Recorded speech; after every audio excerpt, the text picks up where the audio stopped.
So congratulations. This is the Neighbourhood Health Award, and with me is Andrea Asbury, Associate Director, Data Interaction Strategy, Cheshire and Merseyside ICB, and Janet Bliss, GP and Clinical Director, Liverpool Place, Cheshire and Merseyside ICB, and this is Liverpool Place Population Management, brackets Proactive Care.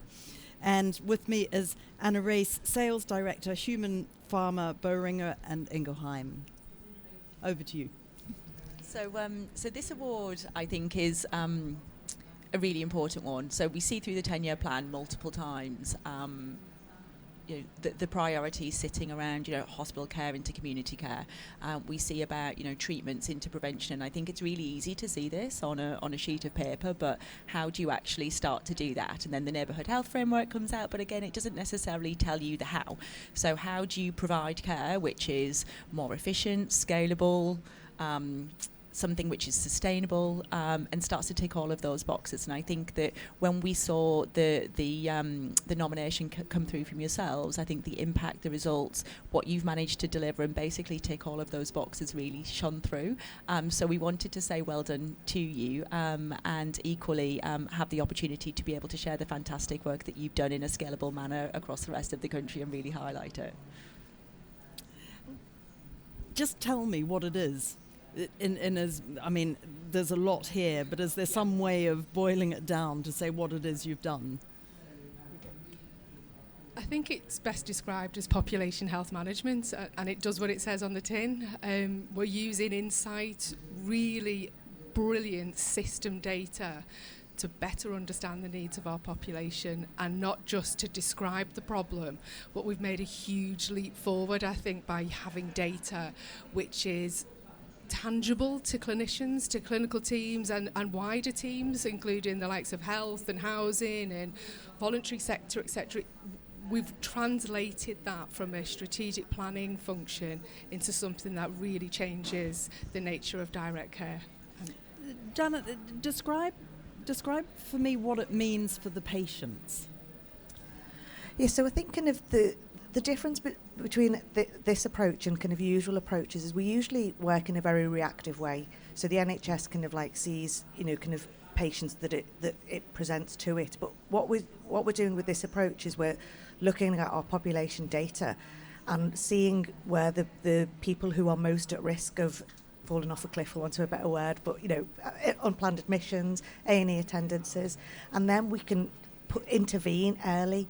So we try and find where the people who are most at risk of ill health, and again, can't stress enough, we've had amazing community teams who've been willing to work in this way and reach out to those patients and say, look, we think we can help you, we think we can maybe help you stay well over winter. That was initially the pitch that we said, we're going to work with our colleagues and to keep you out of hospital and help you stay well over the next few months.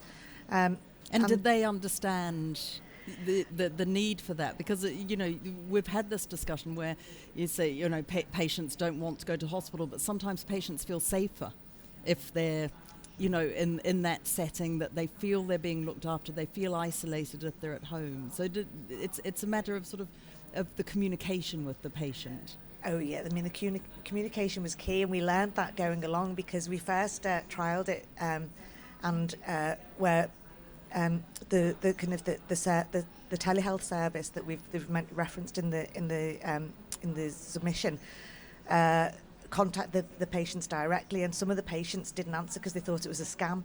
So that's where we knew that what we really needed to do was get kind of like that general practice buy-in. So it was a joint communication from the practice and from the service, and it's not about, we didn't really frame it, we're going to keep you out of hospital, it's we're going to help you stay well. So it was a positive thing rather than a negative. Well, that's presumably important. That language alone is really important. Did it take a while to reach that point? I think we learned quite quickly as we went along. We were sort of failing fast kind of methodology, really, where if it didn't work, we were convening together on a really frequent basis where we could say, well, what actually is working better with a particular cohort. So I think as long as you've got that approach where you're prepared to learn lessons and move forward, I think it's important. So what sort of conditions are we talking about? So there's a lot of, obviously, multi-morbidity, long-term conditions, which for certainly this part of the world and for Liverpool, you can see in the 2040 report that the trajectory of those conditions is significantly on the increase. So that was one of the compelling things for us when we saw what the state of Liverpool would look like in 2040. We thought we cannot continue to offer singular specialty episodic care. It doesn't work for patients quite often, and it's unsustainable.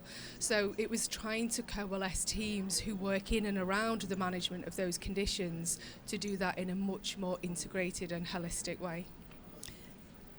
What happens next?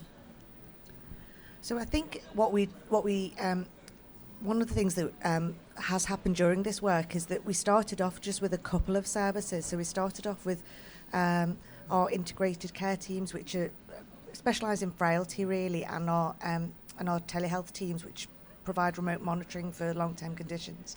And then other teams have seen the work that we've done and wanted to get involved.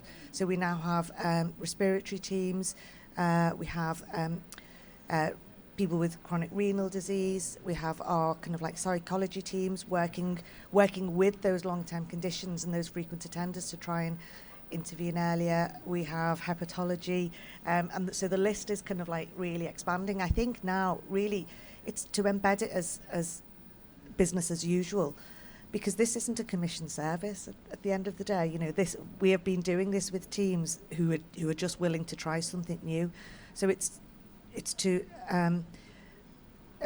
spread it across the rest of Cheshire and Merseyside, because this has been mainly in Liverpool Place or the city of Liverpool for now, but we are working with partners, with neighbours, and so it's really to kind of make sure that everybody across the patch kind of like has access to the same type of approach, and share the learning. How do you evaluate it? So we're really fortunate in Cheshire and Merseyside that we've got a great linked data asset and a very strong partnership with the University of Liverpool's Civic Health Innovation Lab, and they have provided a huge amount of insight for us, not just from a sort of academic evaluation perspective, but also to help us better understand and segment our population.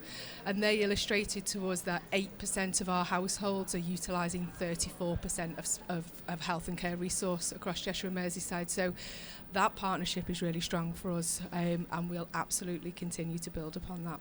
See, I think it's important because I was thinking about a piece I did once where they were looking at the frequent attenders and trying to work out what could keep them from coming in.